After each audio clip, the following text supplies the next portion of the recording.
Praise lord అందరికీ దేవుని నామమున వందనాలు చెల్లిస్తున్నాను. ఈరోజు బైబిల్ పట్టణం చదవగా విందాము.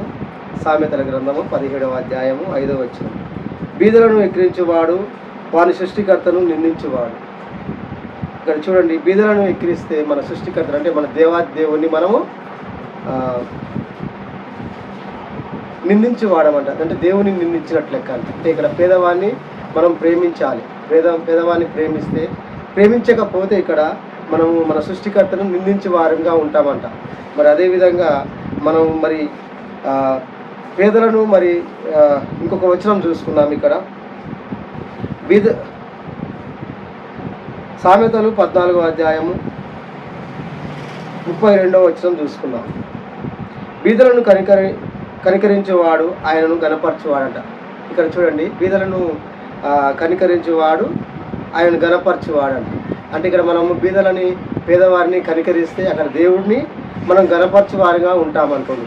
ఇంతకుముందు చదువుకున్న వాక్యం ఏముంది, ఇక్కడ బీదలను వెక్కిరిస్తే సృష్టికర్తను నిందించే వారిగా ఉంటామంట. మనం ఇక్కడ బీదలను ఎక్కిరిస్తే సృష్టికర్తని నిందించే వారిగా ఉంటాము అని ఇక్కడ సెలవిస్తుంది బైబిల్ వాక్యము. అదేవిధంగా ఇక్కడ చూసుకున్నట్టయితే బీదలను కనికరించేవాడు ఆయనను గణపరచువాడు. చూడండి, ఇక్కడ మనం బీదలని కనికరిస్తే మనం దేవుని గణపరచే వారంగా ఉందాం. అదేవిధంగా ఇక్కడ కనికరిస్తే కూడా ఇంకొక వచనం చూసుకుందామని మనకు దేవుడు ఇక్కడ బైబిల్ పట్టణం సెలవిస్తుంది. మరణకాలం మందు నీతిమంతునికి ఆశ్రయం కలదు. అంటే మనం బీదలను కనికరిస్తే ఇక్కడ మనకు మరణకాలం మందు నీతిమంతునికి ఆశ్రయం కలదు అని ఇక్కడ బైబిల్ వాక్యం సెలవిస్తుంది. అదేవిధంగా ఇంకో వచనం చూసుకుందాం. ఇక్కడ బీదల గురించి ఇంకొక వచనం చూసుకుందాం. సామెతల గ్రంథము 19వ అధ్యాయం 17వ వచనం చూసుకుందాం. బీదలను కనికరించేవాడు యెహోవాకు అప్పిచ్చేవాడంట.